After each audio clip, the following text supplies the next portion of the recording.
itu tersendiri, kasusnya tersendiri, ya pertanggungjawabannya pun tersendiri, tidak bisa menyeret-nyeret.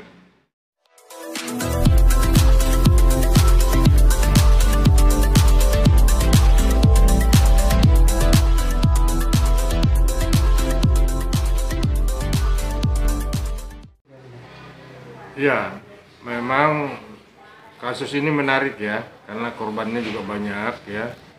Benar-benar korbannya ini adalah mereka yang ingin anaknya ataupun putra-putrinya itu bisa dimasukkan kerja ya.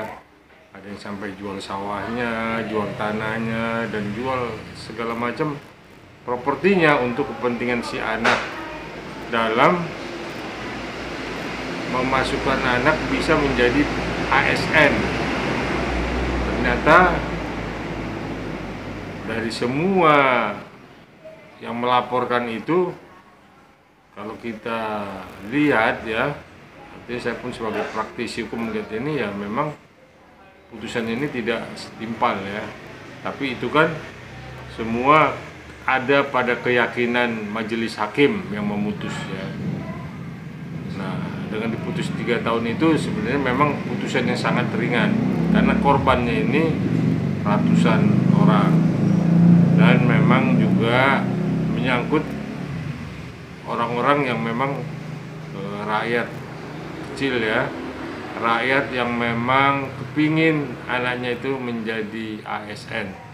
Ternyata uangnya hilang ya, anaknya pun tidak masuk sesuai dengan apa yang diperjanjikan, dan besaran uangnya itu cukup besar ya. Jadi memang cukup prihatin ya dengan putusan ini ya, tapi semua kita kembalikan lagi kepada keyakinan majelis hakim dalam memutus.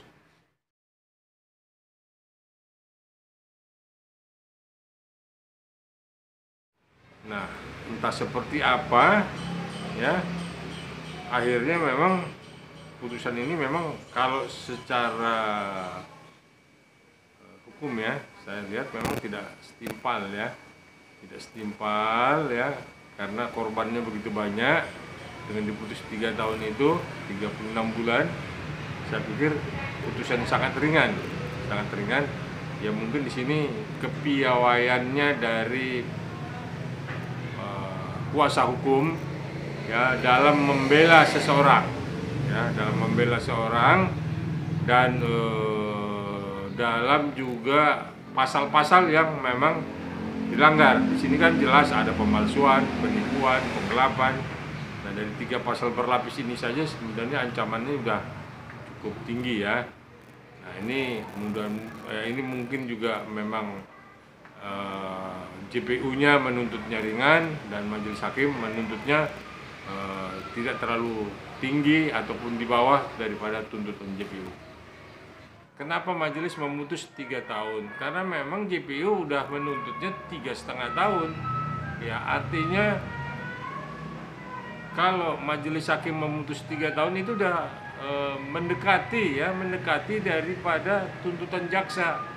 Artinya di sini semua harus puas dengan putusan itu, karena JPU pun tidak bisa banding ya, karena sudah melebihi dari 2/3 tuntutan. Nah, jadi dalam hal ini majelis hakim melihat mungkin dengan putusan 3 tahun itu sudah memenuhi rasa keadilan.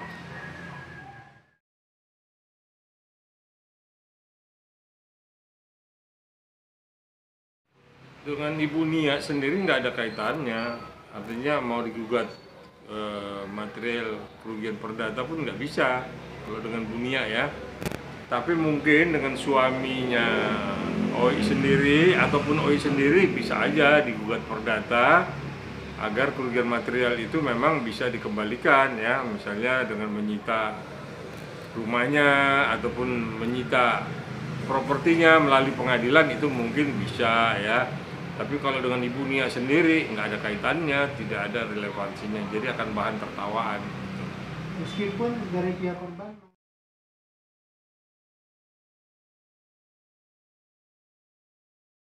Ya, artinya sekalipun Ibu Nia pernah mengetahui persoalan ini ataupun tidak, kan tidak ada kaitannya karena memang hubungan hukum antara Oi dengan Bu Nia itu sudah putus ya, karena dia sudah berumah tangga, sudah berkeluarga, bahkan juga walaupun sudah pisah rumah ataupun satu rumah, tidak ada hubungannya dengan hartanya Bu Nia.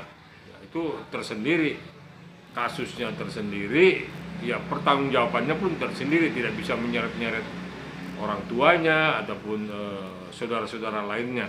Yang menikmati itu ya Oi dengan suaminya. Itulah yang harus mempertanggungjawabkan kalau nanti masuk dalam gugatan perdata untuk ganti ruginya.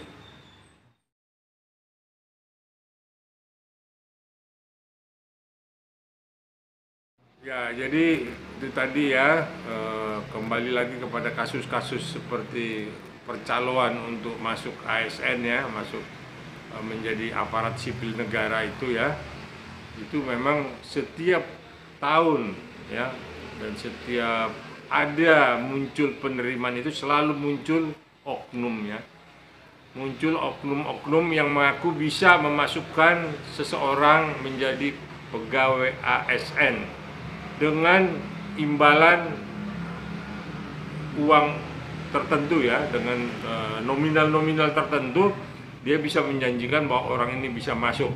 Artinya inilah selalu muncul oknum-oknum hampir di setiap kementerian, di setiap pemerintah daerah ya. Kalau ada penerimaan untuk ASN, pasti saja akan muncul oknum-oknum tersebut. Oleh karenanya himbauan saya, kalau misalnya ada putra-putri kita yang ingin masuk sebagai ASN, selain memang mengikuti prosedur, ya mesti mampu belajar ya. Kan ada TPA tuh, namanya tes potensi akademik.